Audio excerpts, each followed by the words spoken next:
தலைப்புச் செய்திகள். இஸ்ரேலை கண்காணிக்க ட்ரோன் பறக்க விடும் ட்ரம்ப். போர் நிறுத்த நிலையை கண்காணிப்பதாக நியூயார்க் டைம்ஸ் செய்தி. காசா சுரங்கங்களில் 60% இன்னும் அளிக்கப்படவில்லை. இஸ்ரேல் அமைச்சர் கட்ஸ் தகவல். அயர்லாந்து அதிபர் தேர்தலில் பாலஸ்தீன ஆதரவு தலைவர் முன்னிலை. தேர்தல் முடிவுகள் இன்று வெளியாகும் எனவும் எதிர்பார்ப்பு. டெல் அவிவிலிருந்து நியூயார்க் நோக்கி மீண்டும் தொடங்கும் விமான சேவைகள். அமெரிக்கன் ஏர்லைன்ஸ் அறிவிப்பு. யூரோவர்ஷன் 2026 இஸ்ரேல் பங்கேற்க கூடாது. பிரபல ஸ்பெயின் பாடகி சனல் தொரோரோ கருத்து.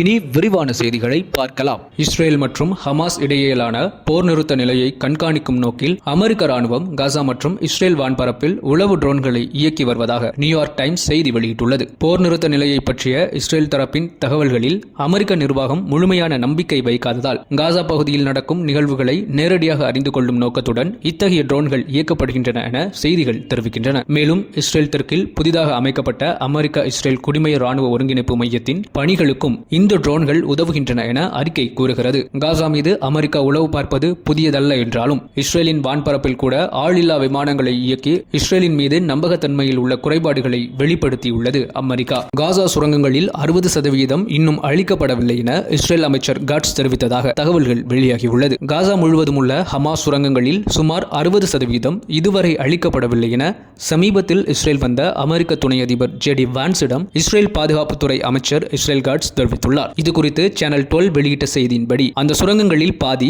எல்லோ லைன் எனப்படும் இஸ்ரேல் எல்லையின் அருகில் உள்ளதாகவும் இந்த மாதம் போர் நிறுத்தம் தொடங்கிய போது இஸ்ரேல் படைகள் அங்கிருந்து பின்வாங்கியதாகவும் கூறியுள்ளது. இதனால் அப்பகுதிகளில் உள்ள சுரங்கங்களை வரும் வாரங்களிலும் மாதங்களிலும் இஸ்ரேல் எளிதாக செயலிழக்க செய்ய முடியும் என கருதப்படுகிறது. போரின் தொடக்கம் முதல் இதுவரை காசா முழுவதும் உள்ள ஹமாஸ் சுரங்கங்களில் வெறும் 25% மட்டுமே அளிக்கப்பட்டுள்ளதாக இஸ்ரேல் ராணுவம் தெரிவித்துள்ளது. மேலும் இதுவரை நடத்திய நடவடிக்கைகள் பெரும்பாலும் ஹமாஸ் தாக்குதல் சுரங்கங்கள், ஆயுத உற்பத்தி மையங்கள் மற்றும் கட்டளை மையங்களாக பயன்படுத்தப்படும் சுரங்கங்களை குறிவைத்து நடத்தப்பட்டன. அவற்றில் பெரும்பாலானவை அழிக்கப்பட்டுவிட்டன. ஆனால் காசா முழுவதும் ஹமாஸ் போக்குவரத்திற்காக பயன்படுத்தும் ஏராளமான சுரங்கங்கள், குறிப்பாக இஸ்ரேல் தரைப்படைகள் நுழையாத பகுதிகளில் உள்ளவை, அவை இன்னும் செயல்பாட்டிலேயே உள்ளன என தெரிவிக்கப்பட்டுள்ளது. அயர்லாந்தில் அடுத்த 7 ஆண்டுகளுக்கான புதிய அதிபர் தேர்தலில் இஸ்ரேலுக்கு எதிராக கடுமையான நிலைப்பாட்டுக்காக அறியப்படும் இடதுசாரி சுயேட்சை நாடாளுமன்ற உறுப்பினர் கேத்ரின் கானலி முன்னிலையில் இருந்து வருகிறார். 2011 முதல் பதவி வகித்து வரும் தற்போதைய அதிபர் மைக்கேல் டி ஹிக்கின்ஸின் பதவிக்காலம் முடிவடைய உள்ளதால் அடுத்த 7 ஆண்டுகளுக்கான புதிய அதிபரை தேர்ந்தெடுக்க வாக்குப்பதிவு இன்று அயர்லாந்தில் நடைபெறுகிறது. பெரும்பாலும் நிகழ்ச்சி சார்ந்த பணிகளை கொண்ட இந்த பதவிக்காக 2 பெண்கள் போட்டியிடுகின்றனர். இதில் இஸ்ரேலுக்கு எதிராக கடுமையான நிலைப்பாட்டை கொண்ட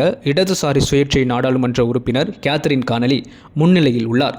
சின்ஃபென் கட்சியின் ஆதரவை பெற்றுள்ள அவர் சமீபத்திய கருத்து கணிப்புகளில் சுமார் 40% வாக்காளர்களின் ஆதரவை பெற்று முன்னிலையில் உள்ளார். மேலும் அவரை எதிர்த்து போட்டியிடும் மைய வலதுசாரி ஃபைன்கேல் கட்சியின் பிரதிநிதி ஹைதர் ஹம்பர்ஸிற்கு 20 முதல் 25% வரை ஆதரவு இருப்பதாக கணிப்புகள் தெரிவிக்கின்றன. அதிபருக்கு சட்டமோ அல்லது கொள்கையோ வகுக்கும் அதிகாரம் இல்லை என்றாலும் முந்தைய அதிபர்கள் முக்கியமான அரசியல் மற்றும் சமூக பிரச்சினைகளில் தங்களது கருத்துக்களை வெளிப்படுத்தியுள்ளனர். அந்த வகையில் கடந்த 2016 முதல் நாடாளுமன்ற உறுப்பினராக உள்ள கேத்ரின் கானலி பாலஸ்தீனியர்களையும் ஹமாஸ் அமைப்பையும் பற்றி பல்வேறு கருத்துக்களை தெரிவித்துள்ளார். அவரது கருத்துக்கள் அங்கு பல சர்ச்சைகளை ஏற்படுத்தியுள்ளன. கடந்த செப்டம்பரில் ஹமாஸ் என்பது பாலஸ்தீன மக்களின் ஒரு அங்கம் என்று கானலி கூறியிருந்த நிலையில் அதை அயர்லாந்து பிரதமர் மிகால் மார்டின் கடுமையாக விமர்சித்தார். இதற்கு பதிலளித்த கானலி இஸ்ரேல் காசாவில் இன அழிப்பு மேற்கொள்கிறது என வெளிப்படையாக விமர்சித்தார். இஸ்ரேல் மீதான கேத்ரின் கானலியின் தொடர் விமர்சனங்கள் பெரும் சர்ச்சைகளை ஏற்படுத்திய போதிலும் ஹைதர் ஹம்பர்ஸை விட கானலி முன்னிலை வகித்து வருவது எதிர்க்கட்சியினருக்கு அதிர்ச்சியை ஏற்படுத்தியுள்ளது. ஹைதர் ஹம்பர்ஸ் கடந்த 10 ஆண்டுகளுக்கும் மேலாக அரசில் பல்வேறு பதவிகளில் பணியாற்றியவர். கலை, பாரம்பரியம், வணிகம் மற்றும் ஊரக அபிவிருத்தி துறைகளை கவனித்துள்ளார். பிரதமர் மார்டினும் முன்னாள் 3 துணை பிரதமர்களும் அவருக்கு ஆதரவு தெரிவித்திருந்தாலும் ஹம்ப்ரீஸ் வெற்றி பெறுவது சாத்தியமற்றதாக கருதப்படுகிறது. இந்த வாக்குப்பதிவு நேற்றிரவு முடிவடைந்த நிலையில் இன்றும் முடிவுகள் அறிவிக்கப்படும் என எதிர்பார்க்கப்படுகிறது. நடக்கவிருக்கும் யூரோவிஷன் 2026 போட்டியில் இஸ்ரேல் பங்கேற்பதற்கு எதிர்ப்பு தெரிவித்துள்ளார் பிரபல ஸ்பெயின் பாடகி சனல் தொரோரோ. 2022 ஆண்டு யூரோவிஷன் போட்டியில் ஸ்பெயினை பிரதிநிதித்துவப்படுத்தி பல ஆண்டுகளில் நாட்டுக்கு வெற்றியை பெற்றுத்தந்த பாடகி சனல் தொரோரோ வரவிருக்கும் யூரோவிஷன் 2026 போட்டியில் இஸ்ரேல் பங்கேற்பதற்கு கடுமையான எதிர்ப்பு தெரிவித்துள்ளார். ஒரு ஃபேஷன் நிகழ்ச்சியின் போது நோ சோமஸ் நாடி என்ற ஸ்பானிய தொலைக்காட்சி நிகழ்ச்சியின் பத்திரிகையாளர் ஒருவர் இஸ்ரேல் யூரோவிஷனில் பங்கேற்பது குறித்து அவரிடம் கேட்டார். இதற்கு பதிலளித்த தொரோரோ, உண்மையாக சொன்னால் நான் இஸ்ரேல் பங்கேற்பதற்கு ஆதரவாக இல்லை என பதிலளித்தார். இந்த கருத்து யூரோவிஷன் போட்டியை சுற்றி பதட்டமான சூழலை உருவாக்கியுள்ளது.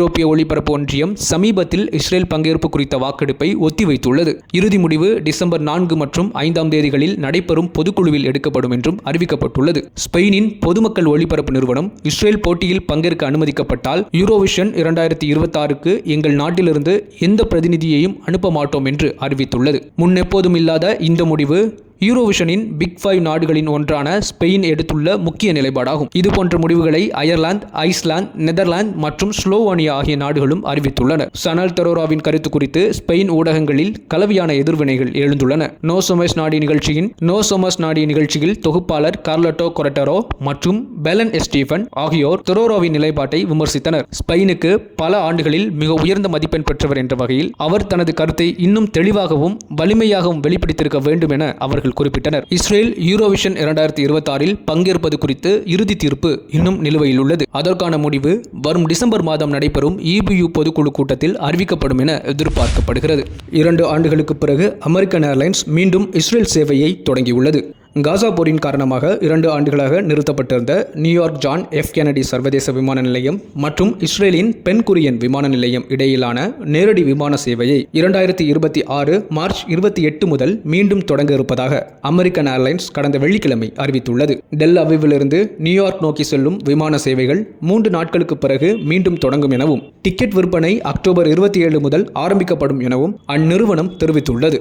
இந்த முடிவு இஸ்ரேல் போக்குவரத்து அமைச்சர் மிரி ரெகவ் அமெரிக்காவில் அமெரிக்கன் ஏர்லைன்ஸ் உயர் அதிகாரிகளுடன் சந்தித்த பிறகு எடுக்கப்பட்டது என தெரிவிக்கப்பட்டுள்ளது. அமெரிக்கன் ஏர்லைன்ஸ் 2023 அக்டோபரில் போரின் தொடக்கத்திற்கு பிறகு தனது சேவைகளை நிறுத்தியது. காசாவில் இஸ்ரேல் நடத்திய இன அழிப்பின் போது பல சர்வதேச விமான நிறுவனங்கள் பாதுகாப்பு நிலைமைகளை பொறுத்து தங்களது சேவைகளை இடைநிறுத்தியும் பின்னர் மீண்டும் தொடங்கியும் வந்தன. இஸ்ரேலுடன் விமான இணைப்புகளை மீண்டும் நிறுவும் முயற்சியின் ஒரு பகுதியாக பிரிட்டிஷ் ஏர்வேஸ், ஸ்விஸ், ஈஃப்ரியா, யூரோவிங்ஸ் மற்றும் ஸ்காண்டினேவியன் ஏர்லைன்ஸ் ஆகியவை விரைவில் டெல் அவிவ் சேவையை மீண்டும் தொடங்க திட்டமிட்டுள்ளன. மேலும் ரோமானியாவின் அனிமா விங்ஸ் மற்றும் கிரீஸின் ஸ்கை எக்ஸ்பிரஸ் நிறுவனங்கள் இந்த ஆண்டு டிசம்பரில் பென் குரியன் விமான நிலையத்தில் புதிய சேவைகளை தொடங்க உள்ளன. கடந்த பிப்ரவரியில் delta airlines New York Tel Aviv சேவையை மீண்டும் தொடங்குவதாக அறிவித்தது. இதனுடன் எல் ஆல் விமான நிறுவனம் இணைந்து போரின் பெரும்பகுதியில் நேரடி சேவைகளை மேற்கொண்ட ஒரே நிறுவனங்களாக இருந்தன. மேலும் யுனைடெட் ஏர்லைன்ஸ் தனது நியூயார்க் முதல் டெல் அவிவ் சேவையை கடந்த 2025 ஜூலையில் மீண்டும் தொடங்கியது குறிப்பிடத்தக்கது. மீண்டும் தலைப்புச் செய்திகள். இஸ்ரேலை கண்காணிக்க ட்ரோன் பறக்க விடும் ட்ரம்ப். போர் நிறுத்த நிலையை கண்காணிப்பதாக நியூயார்க் டைம்ஸ் செய்தி. காசா சுரங்கங்களில் 60% இன்னும் அளிக்கப்படவில்லை. இஸ்ரேல் அமைச்சர் கட்ஸ் தகவல். அயர்லாந்து அதிபர் தேர்தலில் பாலஸ்தீன ஆதரவு தலைவர் முன்னிலை. தேர்தல் முடிவுகள் இன்று வெளியாகும் எனவும் எதிர்பார்ப்பு. டெல் அவிவிலிருந்து நியூயார்க் நோக்கி மீண்டும் தொடங்கும் விமான சேவைகள். அமெரிக்கன் ஏர்லைன்ஸ் அறிவிப்பு. யூரோவிஷன் 2026இல் இஸ்ரேல் பங்கேற்க கூடாது. பிரபல ஸ்பெயின் பாடகி சனல் தெரோரோ கருத்து.